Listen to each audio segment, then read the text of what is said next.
Welcome to Rap in Order, the interrogation of a hip-hop album, where we take some of the culture's most beloved hip-hop albums, put them on the stand, see if they stood the test of time. Now let's see who we got on the stand today. Dun dun. Offenders, these are their stories.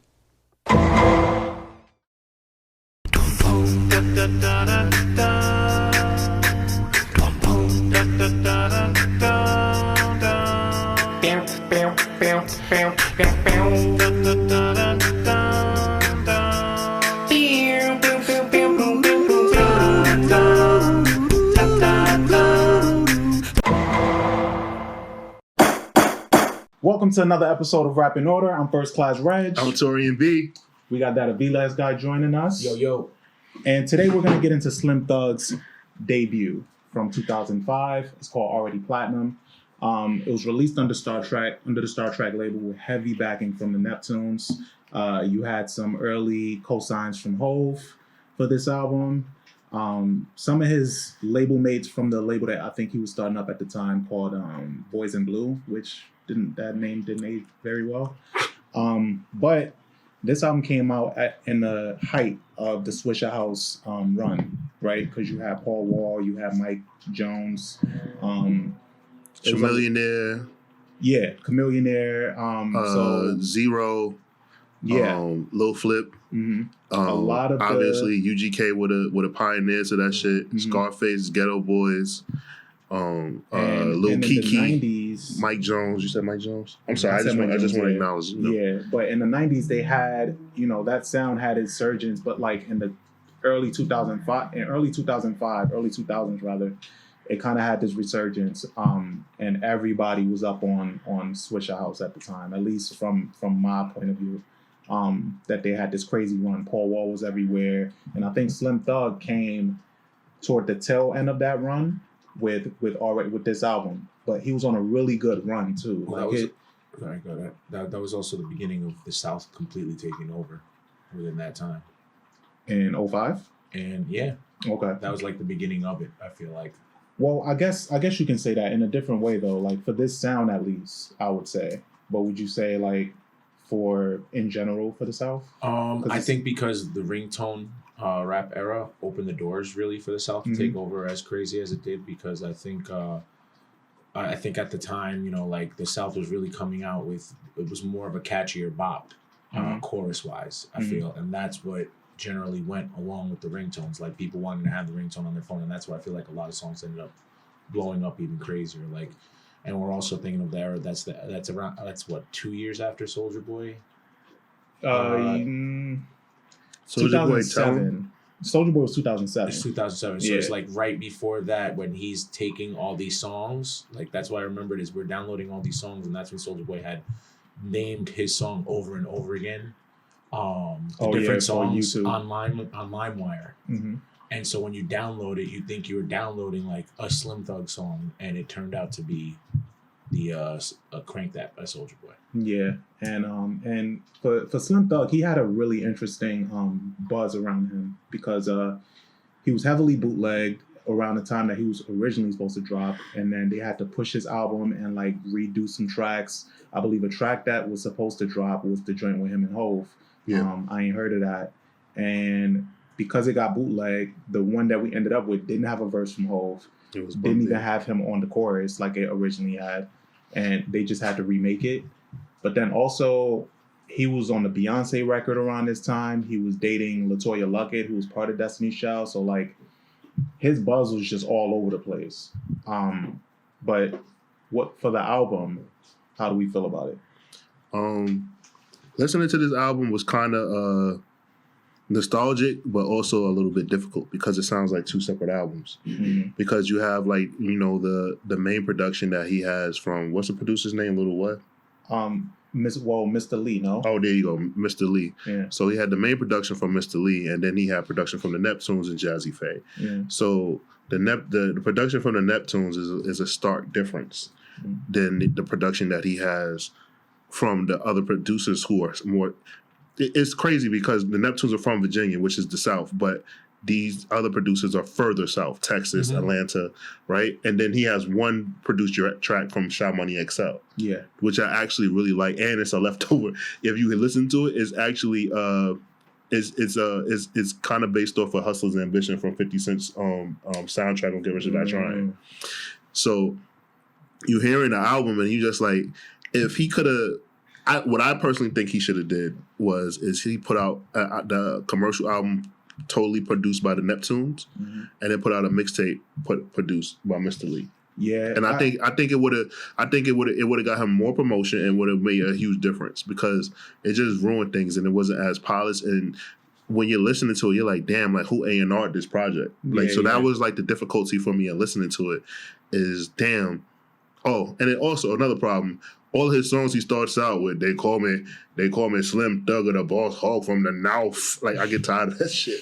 Like, that's how he starts off his verses. Like, he just keeps going back to that shit. The work is so fucking blow. But I think like everything you said is accurate. I think they kind of went this way I think they went this route ultimately because he was the only one that had a major backing behind him from that whole Swisher House movement, because he was with Neptunes. And then then they also... I don't agree with that. What? Chamillionaire, Poe, all of them got their shot. Chameleon, they all got their shot. Like, no, yeah, they did. But I'm saying he's the one that had... He was aligned with a superstar production duo, right? So, like, to keep the essence of that, but then also keep the essence of chopped and screwed sound, they had to, like, kind of... I probably felt like they had to merge both sounds or both sides of the producers. Okay. Yeah. So I think that's where they landed on it. But I think if you really go to it, he should have been bigger than they were, I feel like, with the setup for sure. I think so. Because after the run at that time that Pharrell started being on with production and everything. Yeah, Slim Thug didn't. He didn't reach his potential at all. Think about what Chamillionaire did. Think about what Paul Wall did.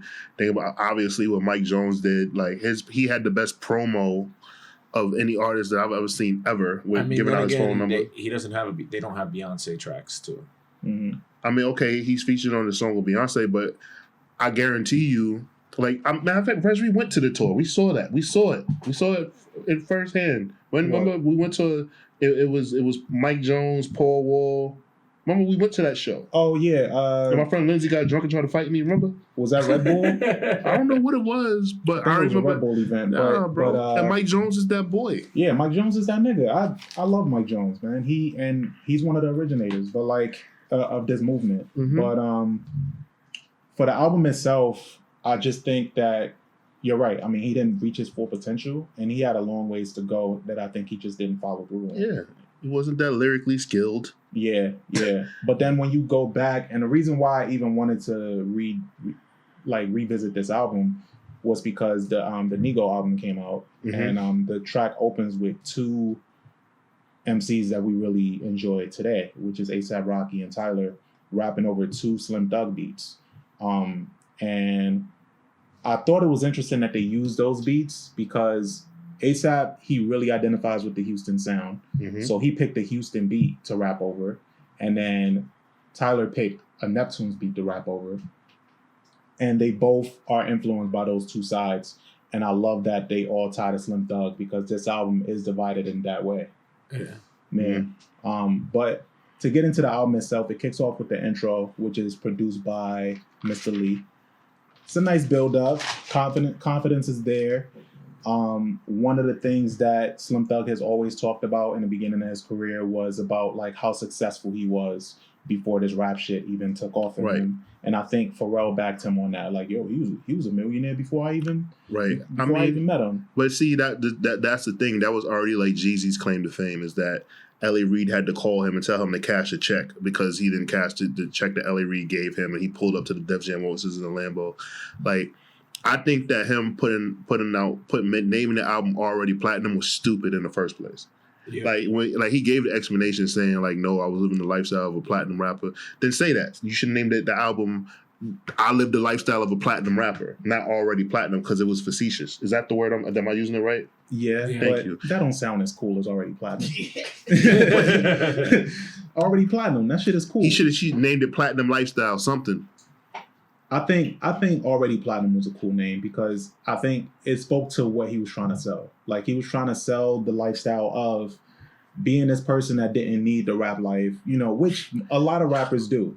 Yo, a lot bro, of rappers come this into it like, album yo, just I went was gold. already this, I was already that. You know that? Yeah, It but just went gold. at the same time, though, like he said, like in his explanation for it, he says something corny like that, like, "Oh, I'm already platinum in the streets. I was selling this out of my trunk. I already got a mill. I don't need this shit." That's his whole thing. That's his whole MO. Even though there's no like proof. He also has the worst persona. I'm sorry, I'm ripping into this nigga right now. No homo. Pause. I said no homo. I didn't want to be loud with it because we have listeners that are offended by no homo. All right. The Boss Hog Outlaws. He has this stupid story. He was wearing a big belt buckle and somebody called him Boss Hog, and that's from Smokey and the Bandits. I get it. But yo, like cop, we don't fuck with 12. Yeah. And you in like the South.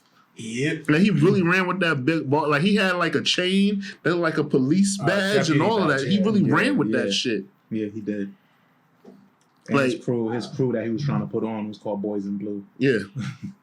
It was really odd. It was fucking nasty. Was it gang affiliated at least? Huh? Was it gang affiliated at least? Like that maybe connection? No. Maybe, I don't know. I don't know, man. I really don't. But shit was mind-boggling. It goes into Like a Boss, which is the Yes. second track. It's produced by the Neptunes. So like you kind of get that tip for tat on this album where you'll get one song that's Mr. Lee. Next song is the Neptunes. So this is one of my favorite Neptunes beats. I like it a lot. I like this song a lot. He's not the most lyrical, but this beat is just enjoyable. I fuck with it a lot. Yo, bro, like it's infuriating. The Neptunes have given some people some of their best production, and it's just like, yo, what was y'all doing? Like Yeah. Huh? You said like relax. You said like who? Guru Like Guru what? giving his beats. Guru? Yeah, The engineer? Young Guru? not You Jay's talking about the Guru. rapper Guru? Yeah, Gangstar. Oh, Yeah. you talking about for gang? You saying that? Oh, I get what you're saying. You're saying DJ Premier. Yeah. Oh, okay. Ladies and gentlemen, LaShawn is back. Listeners, Yeah. you know if you've been wondering where LaShawn's been, he's back, guys. He's been all over.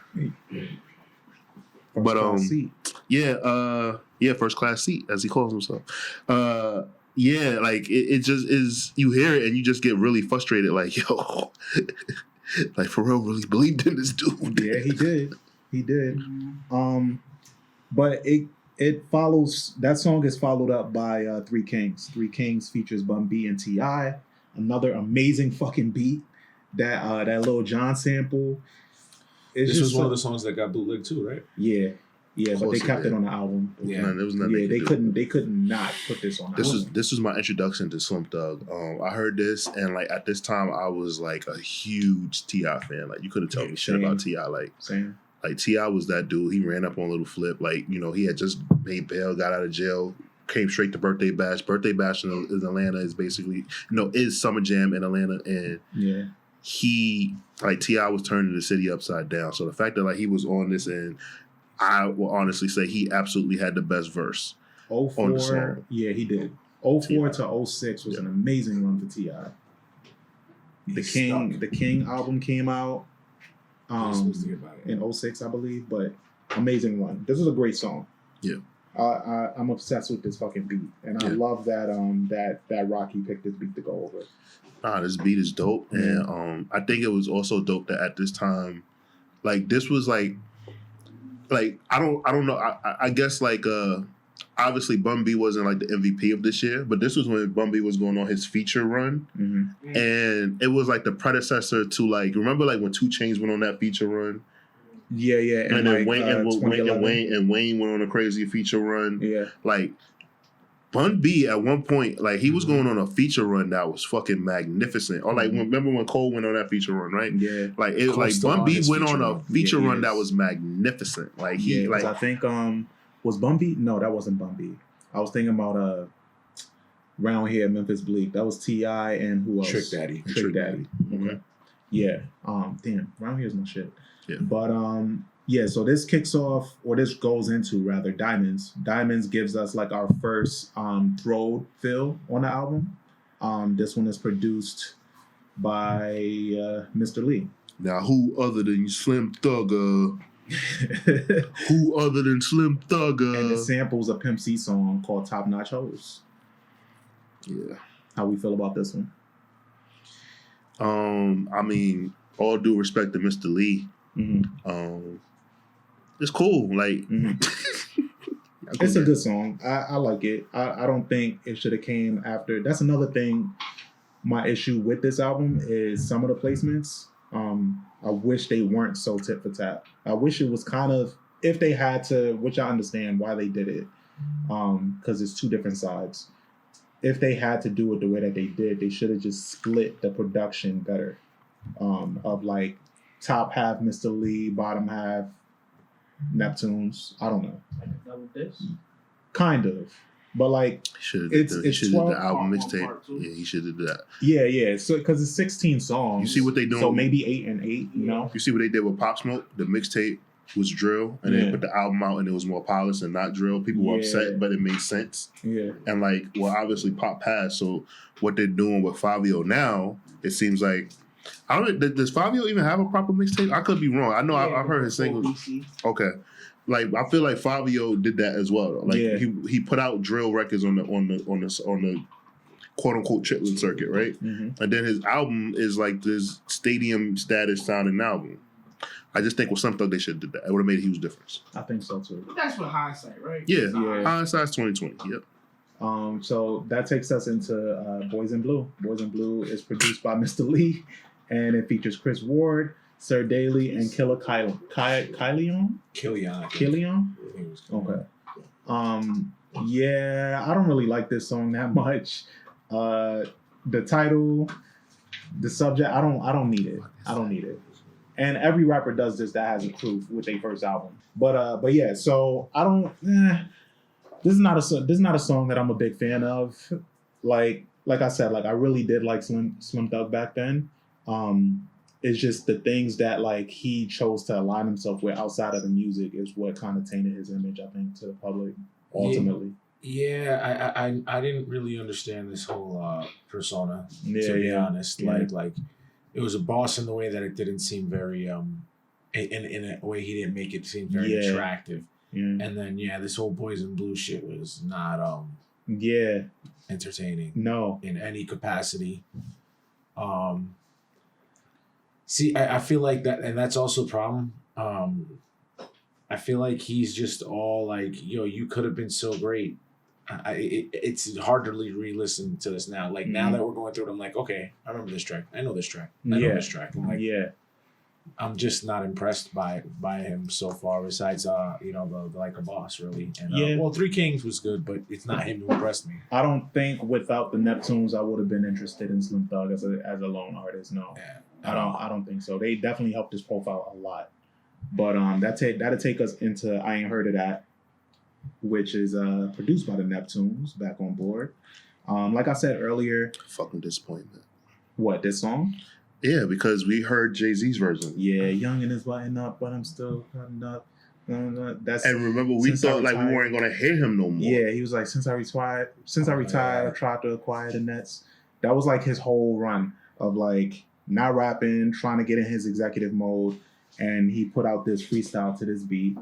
But then they were gonna give him. I think this song originally was supposed to have a whole verse, but then when that leaked, they just scrapped it.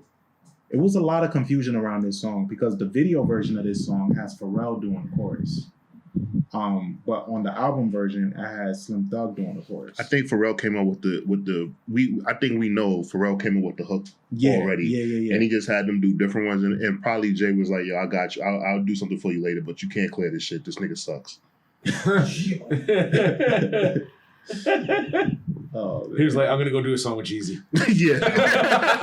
You guys ever heard? Actually, you guys. Oh, that's funny because that's around the same time. Yes, that's why He I was like, said it. listen, I can't tie myself to this dude. Damn. He said, I'll make it up to him too. I promise you. Beyonce has this Pink Panther movie coming out. It'll be great. Man, that's fucked up, guys. And speaking of that, you guys ever heard the story about Slim Thug and Bun B on the video set a check on it? Yeah, Beyonce was in a skirt, and Jay-Z was like, when Beyonce performs, y'all cannot watch. Yeah, Get the Beyonce fuck off the was set. performing, and dudes was all there.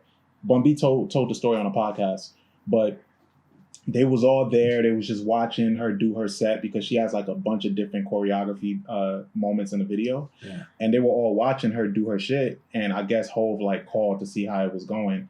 And they told him like, oh, they're watching, they're just watching the set, but then they describe like what she's wearing. And he like put the word in for them to not be in there when she's recording her part. And then Beyonce had to go back and go like apologize to Bun B. Insecure. Yeah. They said that it was early on in their relationship. So like Beyonce went and apologized to Bun B, like, hey, I'm sorry. Jay's just not comfortable. And Bun B said he respected it. Yeah, he respected it. I mean, you that's gotta a respect marriage it. Yeah, you gotta respect because it. like you gotta remember, He like said, back then, because Jay wasn't. Yeah. He's Like like, we I'm knew they was together, but like it wasn't confirmed yet. It was just like not said. Yeah. But Number also, one. you gotta realize Jay's probably like, nah, I know how Bun B get down. Big pimping video. Nah, I don't think it was Bun B. I think he was more worried about Slim Thug. Yeah, because Bun B Bun B's was the married. grandpa. Yeah. Bun B's married, one, and two, he was like, yo, it's not like I was like looking at her like that. Like my wife was there. He was like, my wife was on set with us, everything. But I mean, he was like, He I was worried about respect Slim it. Thug, bro. He was like, Yeah. man, this nigga from Houston, hometown nigga, tall Yeah, nigga. he's like Yeah. 6'5". Yeah. Slim Thug. Slim Thug is like a bigger country of Jay-Z. And Slim Thug, I want to say at the time was dating LaToya Luckett, which is from Destiny's Child. Yeah. But yeah, so that takes us into Click Clack. Click Clack features Pusha T, who has lived a million fucking lives. Same story. Yeah, but he wasn't all the way in his coke bag yet. Yeah. He wasn't knee deep in his coke bag yet. I think he was still he was still getting used to being. Well, no, he wasn't solo yet.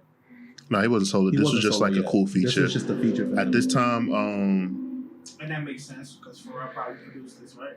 Yeah, Neptune's. This was a Neptune production, but yeah, Click Clack is not really my thing. It's not that good. It's not that good of a feature from Push. Mm-mm. You know, he didn't really have that voice yet. We could skip right over that if y'all don't have anything.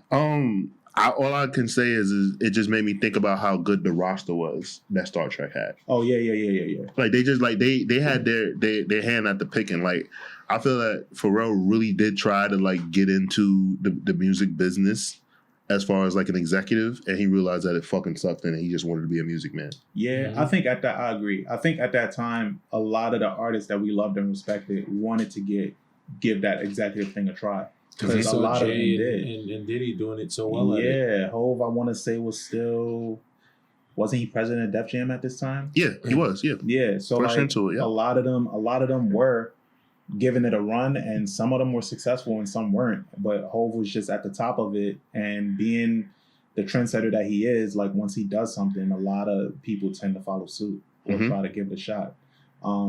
That brings us into Everybody Loves a Pimp, which features Jazzy Faye. It's produced by Jazzy Faye. And it made me realize how much of the Jazzy Faye shit back then that I hated. I hated a lot of Jazzy Faye's production. Well, And let me tell you, brother, I am in agreement with you like I have never been. And I am sick of Jazzy Faye looks like a fucking Eminem. I hate him. I'm so glad that whatever happened to him, and he's not like present anymore. Like his whole pimp vibe and everything like that is some of the worst shit ever. Like He I looks fucking like the can't Dream stand when the him, Dream yo. gained all that weight. Yeah, Jazzy Faye. He had a few things that I like So What from Field Mob is my shit. Both the That was my shit. all the Field Mob singles were No, good. well, no, he didn't do all of them. He He did didn't do- So What though. He didn't do Sick of Being Lonely also? Right. Maybe? I think he did. Okay, He might have. I like both He did of a lot those. of early So was Sierra shit. Yeah, he did a bunch with Sierra because Sierra was supposed to be Crunk and B, and that was He like did. his artist essentially at that time. Let's get away. Right, Yeah, Let's Get Away was my shit. Yeah. Everybody Loves a Pimp is in the vein of Let's Get Away though. Yeah. It is. And they came out around the same He time. kept making the same shit. Yeah, He did. it Jazzy definitely. I get that. Fizzle. I hated him. Jazzy Faye, he was like a mockery of Manny Fresh. Yeah, he was. If I was Manny Fresh, I would come up to him at a party like, yo, are you making fun of me, bro? I would take that shit personal because it's like he made a mockery of like all of the shit that he was doing. Like I would approach him about this shit. Fizzle. And it's like, bro, like that's Manny Fresh. Manny Fresh do that. Yo, and it's much cooler when Manny Fresh does I think I know why I can't stand him though. I'm gonna keep it a stack. So my mom, like, she works at Marriott, and when I was younger, she told me that like, yo, Jazzy Faye stayed in the hotel, and like he keeps chasing women around the hotel butt ass naked, and they just annoyed the fuck. I was like, why is this fat motherfucker running around butt naked? Why the fuck would he do that? I don't know. Oh my god, production shizzle, my nizzle. It's Jazzy Faye is just too much for me sometimes. But that takes us into Already Platinum. Already Platinum is the title track from this album, and it features Pharrell Williams, and it's produced by the Neptunes. Ha ha ha ha ha ha. I like this song. This beat is dope. The beat is dope. Chorus is good. Pharrell, Pharrell does what Pharrell does. I also feel like they could give me a hit. I feel like the Neptunes can make anybody. Yeah, bro. They gave Family a hit. Like Family is one of Pharrell's best friends. He's still around. They have a podcast together, but that nigga don't really rap no more. We heard like 3 songs from him. I was gonna say, he don't even rap. get to put out a project. I don't think he did. He put out he was on the Clones album. He put out the Rock and Roll song. Yeah. And then I don't know. What else he put out? Oh, and he was on the Carter's remix. I know he's on the there's a remix that's Jada and Styles. You talking about Grinding? No. It's Jada Styles. Family. I don't think you're talking about. I think you're talking about. We Are Not the Same. Is it We Are Not the Same? We Are Not the Same remix. I'm Not You rapper. Yeah, I think that's what it is. Yeah, that's Roscoe P. Cold Chain. Oh, which was the coolest fucking name. That was a cool ass name. But where am I? Okay, yeah, Already Platinum. It's a good song. You know, Pharrell, like you said, Pharrell will do what Pharrell does. Like he pulled it together with the chorus and the beat. It's pretty good. Ashy the Classy is the next song, and it features Pharrell. Features Pharrell, and it's produced by the Neptunes. This is actually one of my favorite songs on this album. I was gonna say, I think this might be the last song I pay attention to. I know that like from. Like off memory. Down. Yeah, it does. This. It goes down, but it also still has maybe 2 other songs that I really fuck with. But Ashley the Classy is my shit. I really like this song because I think from here he actually showed that he can rap, but he knows it wasn't like his people not checking for him for lyricism, you know? Yeah. And I think here he got a chance to tell a little bit of his story. And I like it. Yeah, I mean it was a nice story. I just slipped up like he just raps the same, and that's it. Like he has a very baritone voice. Mm-hmm. He should have been in the church choir. What. He should have been in the Baptist church choir. That's what he should have did. That was his calling. He should have been in the Baptist church. He would probably be platinum now if he actually did that and followed his true calling and did what the Lord blessed him with. And he did it. Platinum. So that song is followed up by The Interview, which is produced by Black Jeruz and Sha Money XL. I typically this is one of the best tracks on the album. Yeah, and I typically like when rappers do this interview concept on the album. Like when Wayne did it, I really liked it on the Carter 2. He did it on a song called Feel Me. Mm-hmm. Where so Little Wayne, blah, blah, blah, blah. I really like that shit. Even though the interview questions are corny, it just gives the rapper a chance to like really, brush up on their game because it's dope. Because they set up the questions themselves, obviously. But I like this concept a lot. No, I just hate that he ends the song with "Boys in Blue" coming soon. Like, bro, I'm so glad. I'm so glad they never came around. That sounds like a threat. So yeah, Player You Don't Know follows it up. It's produced by the Neptunes. So do you think that the combination of Mr. Lee and the Neptunes helped or hurt this album? I think it hurt it. Okay. I think it hurt it because, you know, Neptune's sound is so like. I mean, but did it really? Because if I remember, this had pretty good critical reception. It did when it first dropped. Like, I mean, even for me back then, I really liked this album. Yeah, I think it's more just we're realizing now in our big age that this wasn't as good as it was when we thought it was. This album got dogged. Did it? I thought it had good reviews. I remember getting people loving this shit. I think the album had good reviews at the time because I was a fan at the time. Like, even I was a fan of that whole Swisher House movement, so I was checking for all of them like as they were dropping. And then this one was like one of the last ones to drop because I want to say Paul Wall dropped this same year and he went platinum like right away because it was Paul Wall. But this song. But back to your question though, I think it hurt it because Neptunes have such a prominent sound.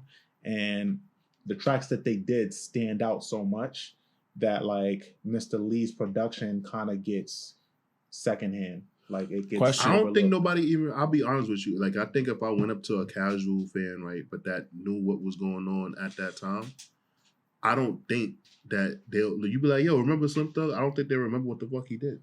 A lot of people. That's the thing. A lot of people won't. You gotta relax, LaShawn. A lot of people won't. He's a very niche part of the 2005. Yeah. So like with him though comes a whole snowboard effect of you can't revisit Slim Thug without talking about Mike Jones, without talking about Paul Wall, without talking about Chameleonaire. Like it's a whole movement that they all fit. I just felt that Slim Thug was on the bottom of that totem pole.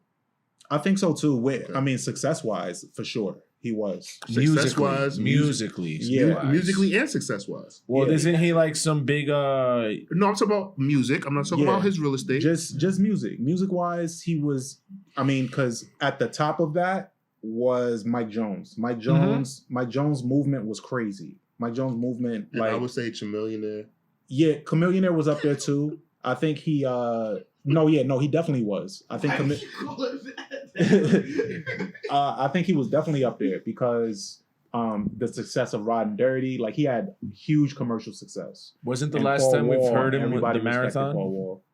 Last time we heard him was on the marathon, wasn't it? Who? Chameleonaire? No, Slim Thug. Nah, yeah, with Zero. Nah, he got other features. Slim Thug is still putting out albums actually.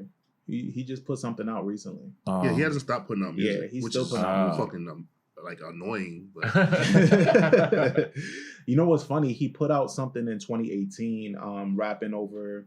He was once a thug from around the way, and that was in 2018. He rapped over that beat. I can't believe he got away with that shit. I can't believe you listened. I'm just surprised. Like, yeah, man, I listen to Slim Thug. I check in every now and then. I mean, he's just a part of that era that I like. Regg is different, yo.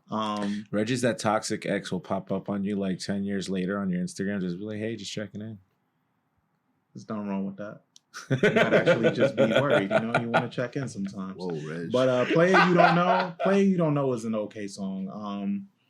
The bridge of the song, Pharrell is saying "Do the soldier bounce," which is kind of funny. Yeah, it is. But yeah, that takes us into Miss Mary. Miss Mary. We get it. I hate it. I hate it so much.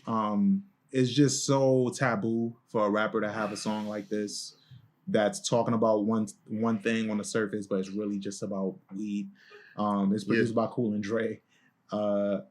You know, it's not the most clever wordplay. He definitely thought it was though. Yeah. He put his all into this song. We've seen this shit. We've seen shit like this done a million times. So it's not really nothing crazy here, and way better.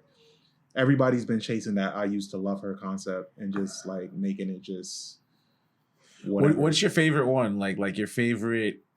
It's a hidden like hidden message. It doesn't even have to be weed. Like no drug. Like it's a love thing. Like a weird. D'Angelo's Brown Sugar is up Brown there. Sugar is up there. Sugar. The Nas one. Where he's a gun. Yeah, that one is good. That one's good. That one might be my favorite too. Yeah, and, Baltimore Love Thing might be my favorite too. Oh, that's a good one too. And damn, this is a good question. And this guy Jay has one earlier on too. I can't think of the name of it. Well, Lyrical Exercise is great. even though that's not the same as like it's not a weapon, but the double meaning is there. And then there was another one that I had. I can't think of it right now. I know. Yeah. I know it's good. I know. And That's Homecoming, Kanye. Yeah. Early on, so I didn't. It wasn't early on. Yeah, my bad. It's I know. Homecoming was good. Yeah. The version with John Legend too. But yeah, we can skip right over this. Incredible Feeling. We back to Fizzle Fizzle. Features Right. Jazzy Faye. So like, I actually enjoyed this one. Yeah. Okay. I actually enjoyed this one, even though Fizzle Fizzle pisses me off. Yeah. Yeah. I think the less he's on a song, it's usually the better of a song. Yeah. Jazzy Faye does have a few songs that I like though. I give him Yeah. that. Like he has a song with David Banner that I used to really fuck with. It fit in that whole realm of what he does. But yeah, this one is not bad. This Is My Life is the next song, and it features LaToya Luckett and it's produced by the Neptunes. I really like this song. This was really good, and I hate that they put this all the way at the end. Yeah. And I also think that this should have ended the album. Yes, I think so too. Mm-hmm.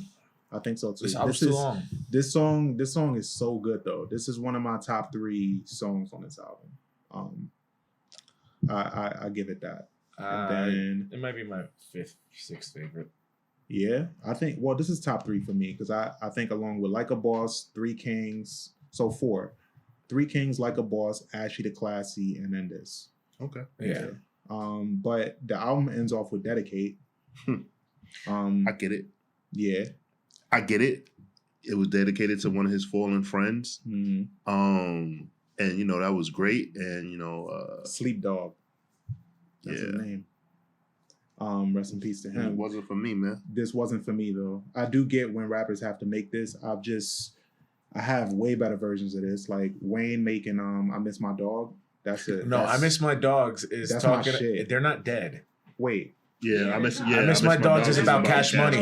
Okay, yeah, no, you're right. So what am I thinking about? Master P, I really miss my homies. I love that. Okay, yeah, that's my shit. The one he's talking about his pops. I know you watching over me. I know you that's can't not be the close. one. I think to I me. was talking about.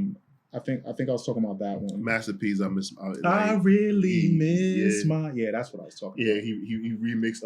I really miss you, Brandy. Yeah, oh me. Yeah, I think. Yeah. That's what I was talking about. I Ain't Mad At You is a pretty good one too. Yeah, that's a good one. Yeah. We've had some good ones, and unfortunately, this one doesn't fall in line with those. At all. Do you think it's got East Coast bias?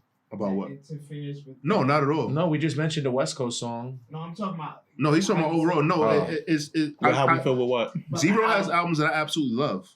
Zero has albums that I absolutely love. Chameleon has albums that I absolutely love. Paul Wall has an album I absolutely love. Bun B. Who is Mike Jones? If we would have did Who is Mike Jones, I probably would have jumped on the table. Yo, imagine there was group chat when he put his number out like that, and we could have just thrown Mike Jones in our group chat. That would have been interesting. Yeah, that would have been great. Imagine how disappointed we'd be though if he had a green bubble. Yeah, right. Like It probably was a green bubble. Yeah. It was. I mean, yeah, if then it was. I'm saying, just imagine how we feel now. Because it was like a marketing scheme, I don't think they would have. No, yeah. I mean, but that'd have been disappointing. You never called the number back then? Yeah. Yeah. I mean, he has a voicemail like that's just promoting his album. Mm-hmm. It's so fucking. Yo, what do you think his bill was? 8004. Yeah, and it was a Nextel. Because Mike Jones about to blow. Was this around the time that Thug, Slim Thug, that had the Nextel commercial with Game and Luda? Nah, no, that's Game, Luda, and Kanye. Yep. Yeah. Where you at? The whole city and it was a whole song too. They did. I don't know why I thought it wasn't even a whole song when no, they did Thug that had commercial. his own. Thug had his own at the time too. I think because he was promoted very heavily. There was something. There was something. Slim Thug? Yeah, I think when I hear Thug, I automatically think Young Thug. Yeah, Thug doesn't belong to Slim Thug. Belongs to Slim Thug. I concur. It doesn't belong to Young Thug. It belongs to Young Thug. Thug is Thugger. Yeah. Okay. Well, let's get to these ratings. But no, yeah. So yeah, I am interested in you guys' rating. Let me start with you, Danny. I'm gonna go 2.5. Okay. Because it has songs that still to this day I would listen to, but nothing enough to make me want to hear the album. Then I was even less inclined to hear the album because I did at the time have an East Coast bias. So I just don't. There's no nostalgic points with me with this album as opposed to just 2 or 3 songs. Okay. 2.5. You know, I really only need like 3 songs from this album. That's it. That's about it. That's a graceful rating. Yeah, I'm being nice. Yeah, we're being. You want to know why? Because when I listen to the album, the Neptune's production is immaculate. Right? So that's what also boasts it up too. So I'll say that. The Neptune's production is immaculate. That Sha Money XL song is fucking great. Right? Jazzy Faye takes the album down a notch for me. His flow on the album is it's the same flow every single time. He uses the same rhyme pattern. He kind of starts off every song the same way, like it's the big boss hog, like Thugger, right? He's not even Thugger; it belongs to Slim Thug. But chill. You mean Young Thug? Sorry, Young Thug. I keep saying. You see what he's doing? He gonna beat your ass. I swear to God, I better be rich since he already platinum.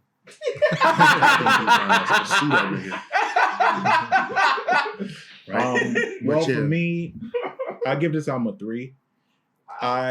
It has a lot of all the way, baby. It has a lot of nostalgic value for me, and outside of that, the songs that I really like, I really enjoy on here.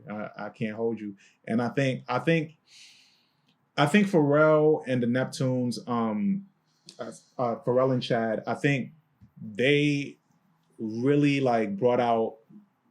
They got the best parts of Slim Thug with this, and it speaks to them as producers.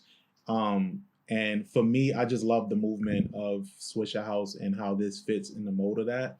It wasn't the most successful out of the bunch that we got introduced to at all, but I think he has songs on here that I still play to this day. So I think that speaks a lot to the album as far as the order of it, the way the album plays out. You know, it has its flaws. It has a lot of flaws on this album, and we've named a bunch of them. But there's some really good fucking songs on here that I enjoy. And I don't visit this album for Slim Thug's rapping. It's more of the total package of the production. So you could just buy the instrumentals? Yeah, but also I think he complements the instrumentals in a really good way. You want to know what's crazy? He's not the best rapper. What I'll give Slim Thug is this: when his chopped and screwed projects make a lot more sense because he has the voice for it. Right, because he has the voice. He has that baritone church voice, right? So when it's chopped and slopped or chopped and screwed, chopped and slopped, yeah, chopped not slopped, chopped not slopped. I don't know. So whenever like that happens, it makes a lot more sense when you riding through your neighborhood and the bass is thumping and it just goes. But yeah, it's unneeded. Yeah, so I'm gonna stick with my 3 rating. So I guess that concludes this. You know, I think for our listeners that haven't visited this album, give it a listen, see how you feel about it. You know, I can't see Taurian here, but I know he's probably making a face. Because Regg always makes sure he give a disclaimer just in case he meet these rappers. No, it's not that. I don't care about that. I'm just saying I want people to revisit this album because that's why we do this anyway. Revisit it for yourself. Look, see how you feel. I'm asking the listeners not to revisit this album. Revisit this album. We've done way worse albums than this album that we have all sat through. Yeah, what? Yeah, you're right. No, we have. We have 163 episodes. You're gonna tell me this at the bottom of the barrel? It's. Did we do Chingy's debut yet? Nah, not yet. But I'm not opposed to that. I like Chingy. You gotta come out of retirement for that. Yeah, you gotta be here for that. All right. So it's set. I'm First Class Regg. And I'm Taurian B. We out of here.